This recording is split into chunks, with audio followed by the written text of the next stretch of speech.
साम्राज्य भाग 26. परत आलेल्या आठवणी. सावीचा प्रश्न ऐकून आर्यवीर काही क्षण शांत राहिला. त्याच्या हातात अजूनही तो पेनड्राईव्ह होता. त्या पेनड्राईव्हमध्ये सत्य होतं, पण ते सत्य सांगितल्यावर सावीचं आयुष्य कायमचं बदलणार होतं. आर्यवीर तिच्या जवळ गेला. सावी, आता कोणताही निष्कर्ष काढायचा नाही. आधी सगळे पुरावे पाहू. सावीने होकारार्थी मान हलवली, पण तिच्या डोळ्यात भीती स्पष्ट दिसत होती. दोघे कंपनीत परतले. आर्यवीरने आपल्या गुप्त केबिनमधील संगणक सुरू केला. त्या खोलीत फक्त आर्यवीर, सावी आणि विक्रांत होते. त्याने पेनड्राईव्ह सिस्टमला जोडला. स्क्रीनवर एकच फोल्डर दिसला, फायनल एव्हिडन्स. आर्यवीरने फाईल उघडली. व्हिडिओ सुरू झाला. त्यात 10 वर्षापूर्वीचा तोच जुना बंगला दिसत होता. रात्र होती.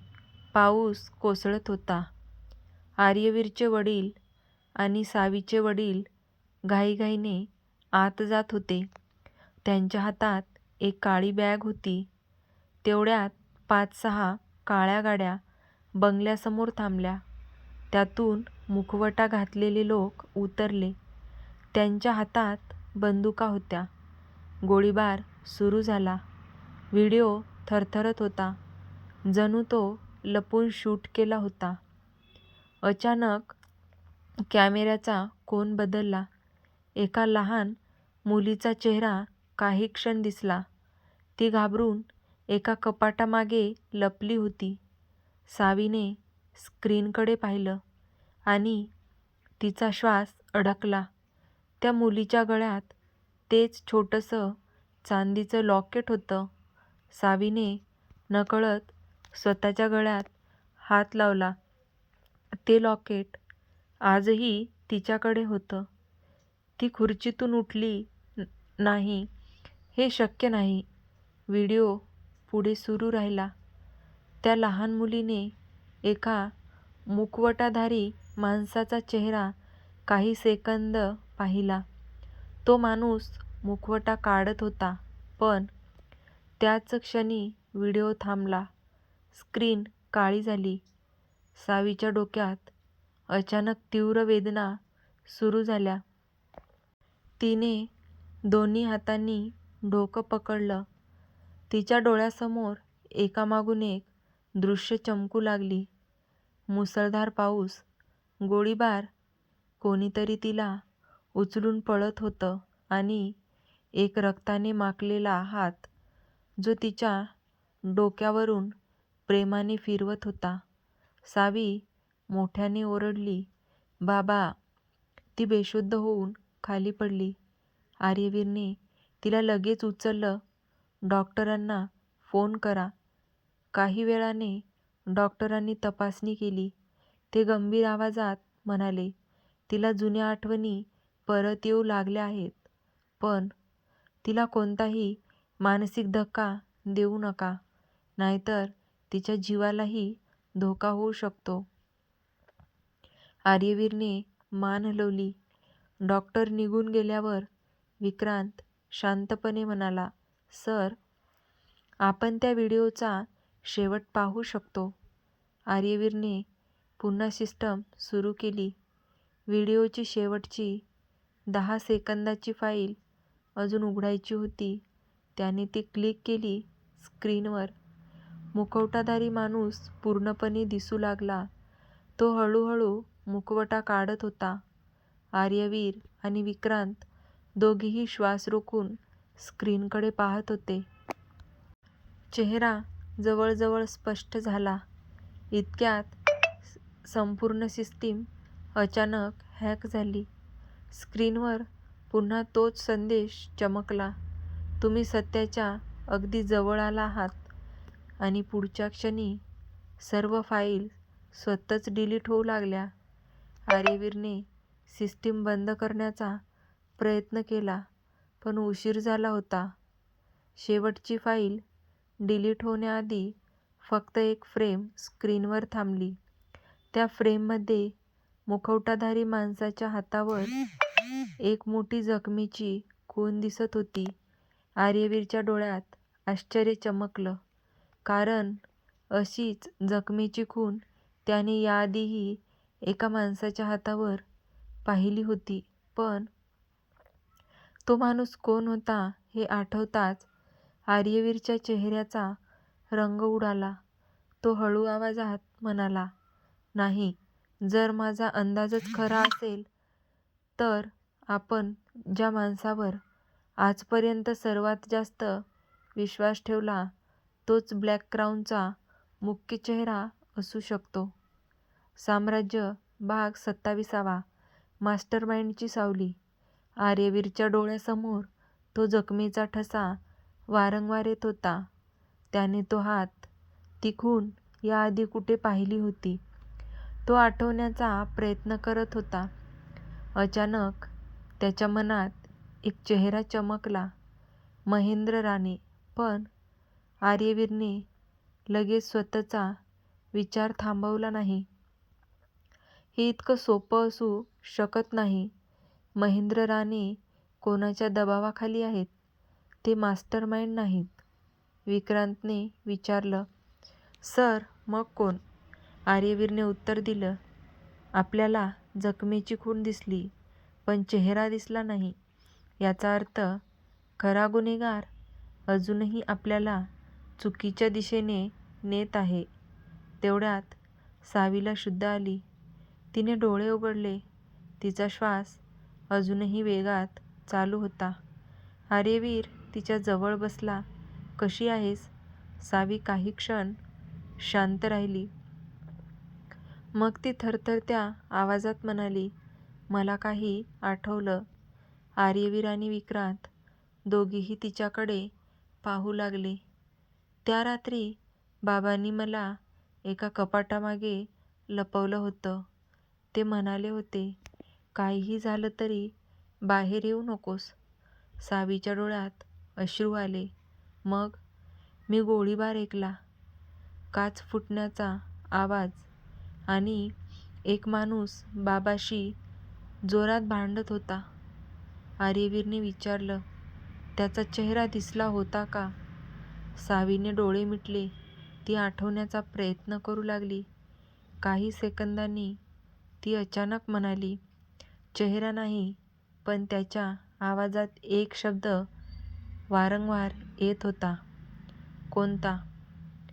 "तो सतत म्हणत होता, प्रोजेक्ट साम्राज्य संपलं पाहिजे." आर्यवीर एकदम उठून उभा राहिला. "म्हणजे खून पैशांसाठी नव्हता, तो प्रोजेक्ट साम्राज्य थांबवण्यासाठी होता." विक्रांतने लगेच जुन्या फाईल्स तपासायला सुरुवात केली. काही वेळाने त्याला एक गुप्त फोल्डर सापडला. त्यात एक नकाशा होता, मुंबईच्या बाहेर डोंगरामध्ये असलेल्या एका जुन्या किल्ल्याचा.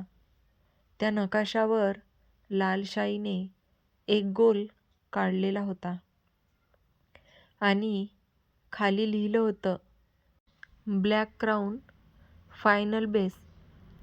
आर्यवीरने नकाशा हातात घेतला. शेवटी त्यांचा अड्डा सापडला.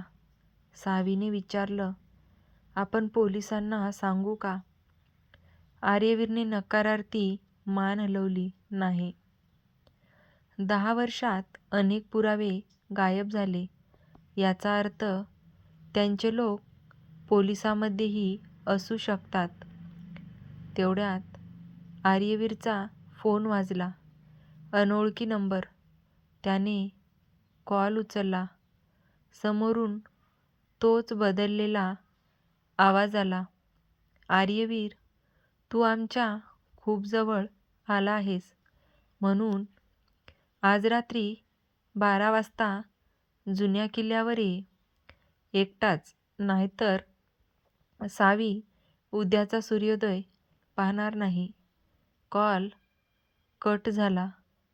सावी घाबरली. "सर, हा सापळा आहे. आर्यवीरने शांतपणे तिच्याकडे पाहिलं. हो, पण कधीकधी सापळ्यात शिरल्याशिवाय शिकारीपर्यंत पोहोचता येत नाही.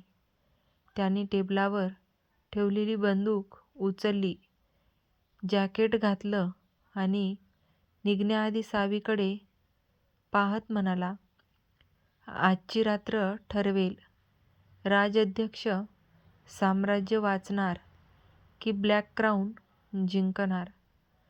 त्याच क्षणी कंपनीच्या सर्व लाईट्स अचानक बंद झाल्या आणि अंधारातून एक गोळी झाडली गेली. धाड. गोळी सरळ आर्यवीरच्या छातीकडे येत होती. साम्राज्य भाग 28. अंतिम सापळा. धाड. गोळीचा आवाज संपूर्ण मजल्यावर घुमला. गोळी सरळ आर्यवीरच्या छातीकडे झेपावली. क्षणाचाही विलंब न करता विक्रांतने आर्यवीरला जोरात बाजूला ढकललं. गोळी त्याच्या खांद्याला चिटकून भिंतीत घुसली. सावी किंचाळली. सर, संपूर्ण ऑफिस अंधारात बुडालं होतं. फक्त आपत्कालीन दिव्यांचा मंद प्रकाश दिसत होता. आर्यवीरने लगेच आपली पिस्तूल बाहेर काढली. सगळे खाली वाका. अंधारातून पुन्हा 2 गोळ्या झाडल्या गेल्या. धाड. विक्रांतने आवाजाच्या दिशेने गोळी झाडली. त्याच क्षणी एक काळी सावली काचेची भिंत फोडून बाहेर उडी मारून पळाली. आर्यवीर तिच्या मागे धावला. ती सावली पार्किंगमध्ये उभी असलेल्या काळ्या बाईकवर बसली. इंजिन सुरू झालं. क्षणात बाईक वेगाने निघून गेली. आर्यवीरने नंबर प्लेटकडे पाहिलं. यावेळी नंबर स्पष्ट दिसला. त्याने लगेच मोबाईलमध्ये तो नंबर टाकला. विक्रांतने सिस्टीममधून माहिती काढली. फक्त काही सेकंदात स्क्रीनवर तपशील आला. गाडीची नोंदणी ARK फाउंडेशन. आर्यवीर काही क्षण निशब्द राहिला. त्याला लगेच आठवलं, अंगठीवरही तीच 3 अक्षरं कोरलेली होती. ARK म्हणजे ही संस्था आणि ब्लॅक क्राऊन यांचा संबंध होता. तेवढ्यात महेंद्र राणे धावत आले. त्यांच्या चेहऱ्यावर भीती स्पष्ट दिसत होती. आर्यवीर, मी आता गप्प बसणार नाही. मला सगळं सांगायचं आहे. आर्यवीरने त्यांना आपल्या केबिनमध्ये नेलं. महेंद्र राणेंनी थरथरत्या हातांनी एक जुनी फाईल टेबलावर ठेवली. ही फाईल तुझ्या वडिलांनी माझ्याकडे सुरक्षित ठेवायला दिली होती, पण माझ्या मुलाला मारण्याची धमकी देऊन मला गप्प केलं गेलं. आर्यवीरने फाईल उघडली. आत ब्लॅक क्राऊनच्या सदस्यांची यादी होती. एकामागोमाग एक मोठी नावं. उद्योगपती, राजकारणी, आर्थिक सल्लागार, विदेशी गुंतवणूकदार. सगळ्यांच्या नावाशेजारी एकच चिन्ह. शेवटचं पान उघडताच आर्यवीरचा श्वास थांबला. कारण त्या यादीच्या शेवटी लिहिलं होतं, सुप्रीम कंट्रोलर. नाव फक्त अंतिम कक्षात उघडेल. त्याखाली एक पत्ता होता. तोच जुना डोंगरावरील किल्ला. आर्यवीरने घड्याळाकडे पाहिलं. रात्रीचे 11:50 झाली होती. म्हणजे 12 वाजण्यापूर्वी त्याला तिथे पोहोचणं गरजेचं होतं. त्याने विक्रांतकडे पाहिलं. तू इथेच राहा. नाही सर, यावेळी मी तुम्हाला एकटं जाऊ देणार नाही. सावी पुढे आली. मीही येणार. आर्यवीरने ठाम आवाजात नकार दिला. नाही, तुम्ही दोघं कंपनीत राहा. जर मी परत आलो नाही तर ही फाईल थेट CBIकडे द्या. हे बोलून तो निघाला.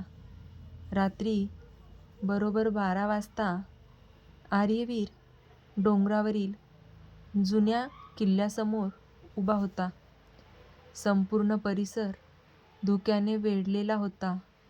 किल्ल्याचं प्रचंड लोखंडी दार आपोआप आवाज करत उघडलं. आत शेकडो मेणबत्त्या पेटलेल्या होत्या. मध्यभागी एक भलं मोठं गोल टेबल आणि त्या टेबलाभोवती काळे झगे घातलेले अनेक लोक शांतपणे बसले होते. त्यांच्यापैकी प्रत्येकाच्या हातात तीच सोन्याची अंगठी होती. आर्यवीर हळूहळू पुढे चालत गेला. तेवढ्यात सगळे सदस्य एकाच वेळी उभे राहिले आणि समोरच्या मोठ्या सिंहासनावर बसलेली एक व्यक्ती हळूहळू उठली. तिने आपला काळा मुखवटा काढण्यासाठी हात वर केला. आर्यवीरने श्वास रोखला, कारण आता 10 वर्षापासून लपलेला ब्लॅक क्राऊनचा खरा मास्टरमाइंड समोर येणार होता.